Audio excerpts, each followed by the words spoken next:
Виж, Стефчо, мога ли да ти казвам Стефчо? Казвам се Павел.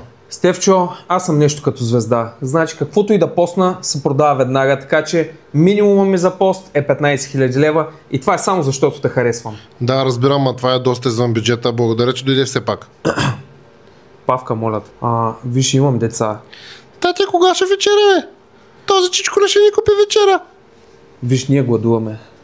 Кризата на удари, няма достатъчно фирми, които да рекламират. Моля те, трябва да направим нещо. Какъв ви е бюджета? Около 15 лева. 15 лева? Какво е това, което продавате? Виж, ще дам една визитка. Занимаваме се с корпоративен транспорт. Пробвай да рекламираш.